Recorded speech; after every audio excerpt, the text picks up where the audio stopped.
every day goes.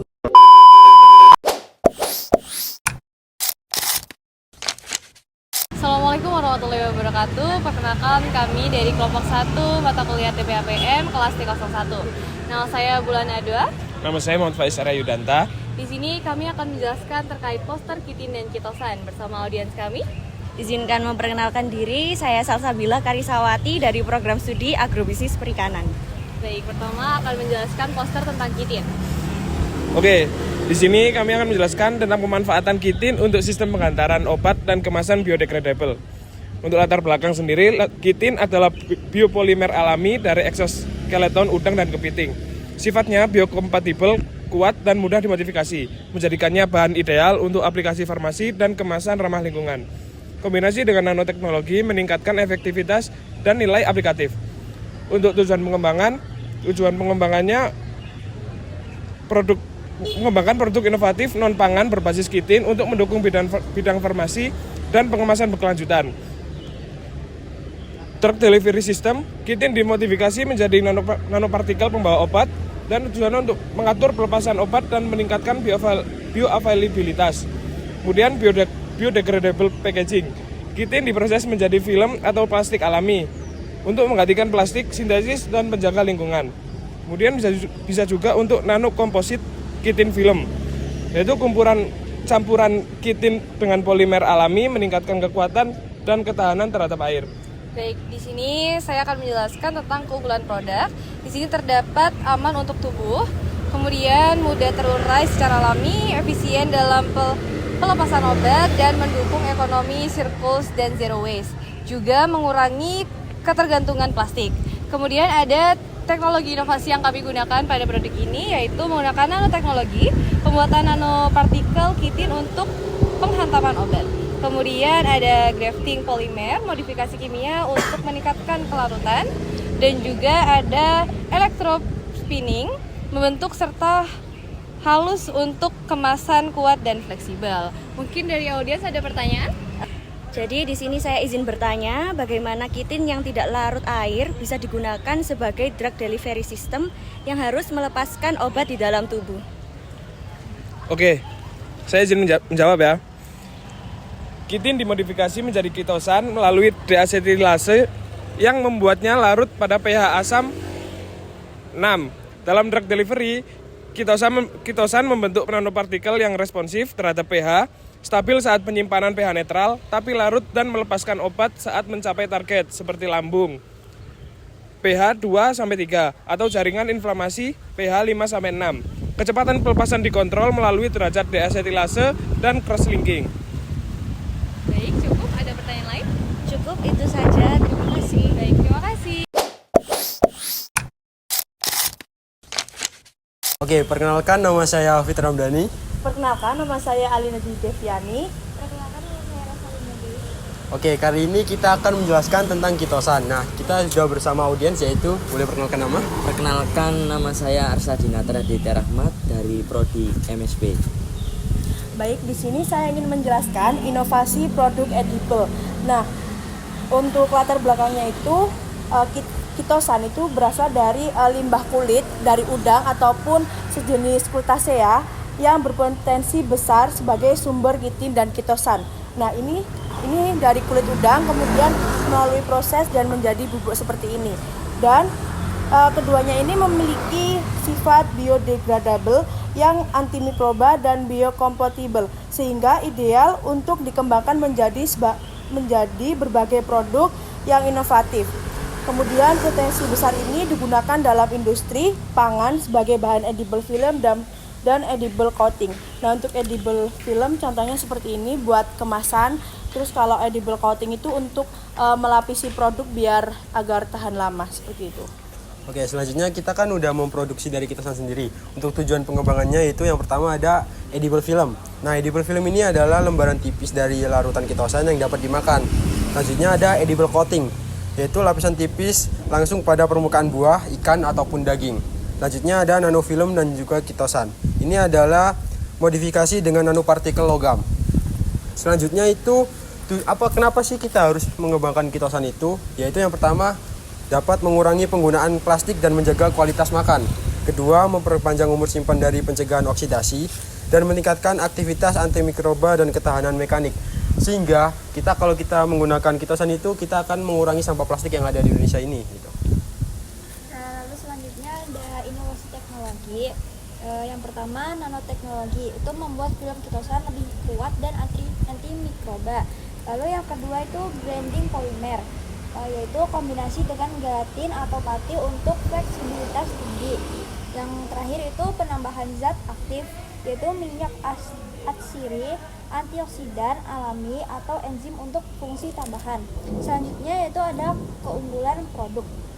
Yang pertama, biodegradable dan ramah lingkungan. Yang kedua ada aman dikonsumsi, lalu meningkatkan keamanan produk makanan.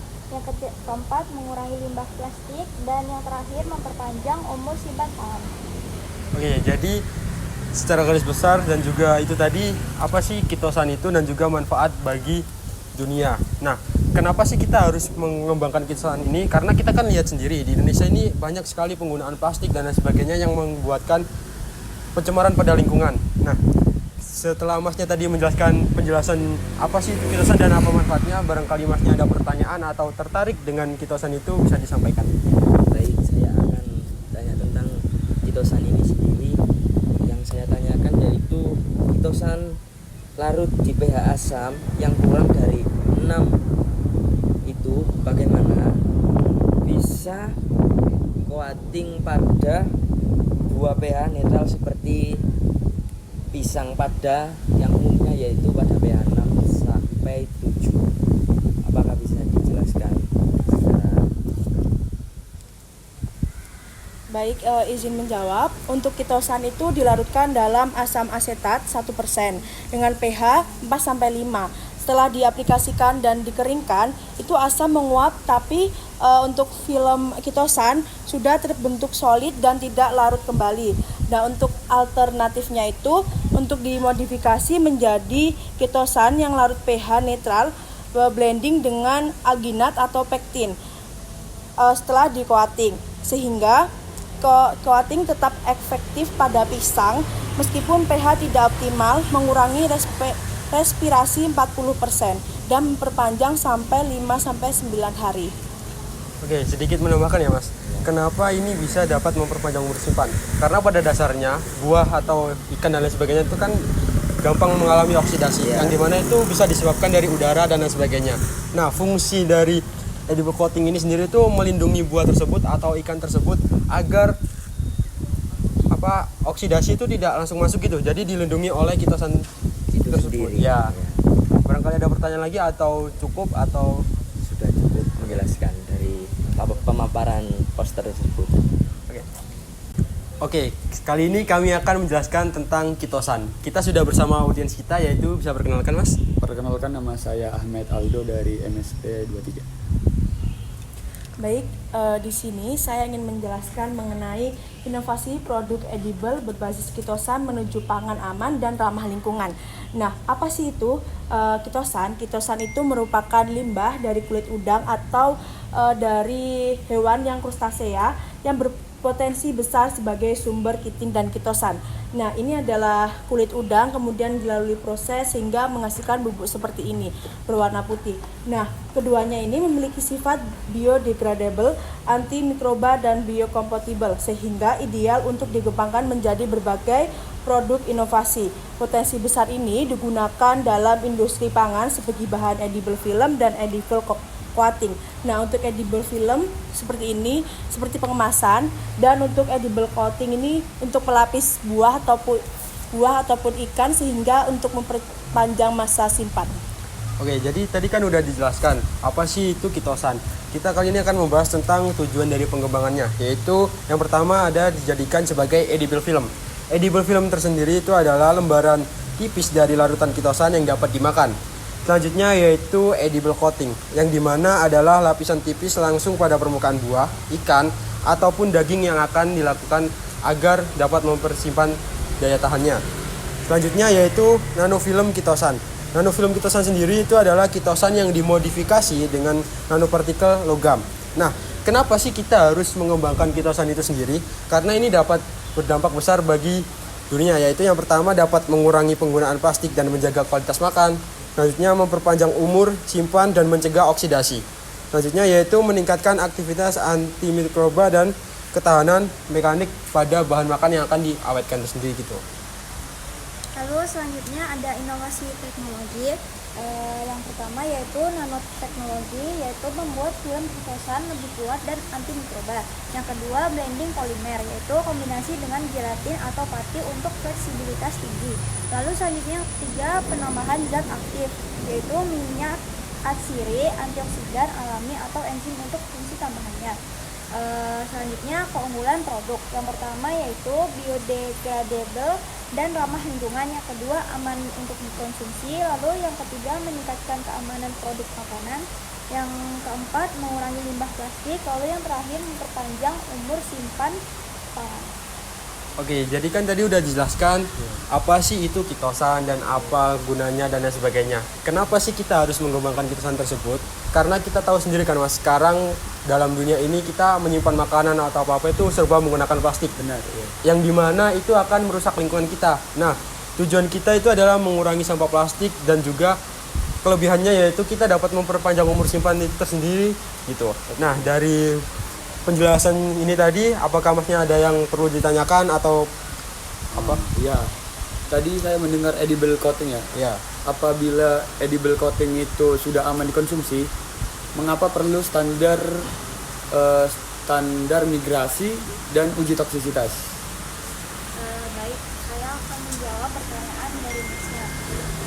Kenapa standar migrasi dan toksisitas? Ya, jawabannya itu edible tidak sama dengan aman tanpa batas. Resiko dari additivers berbahaya yaitu plasticizer, crosslinker, glutaraldehyde yang karsinogenik, yaitu dosis berlebihan 3 gram per hari, menyebabkan malabsorpsi mineral dan gangguan pencernaan, allergenicity pada sensitif krustasea.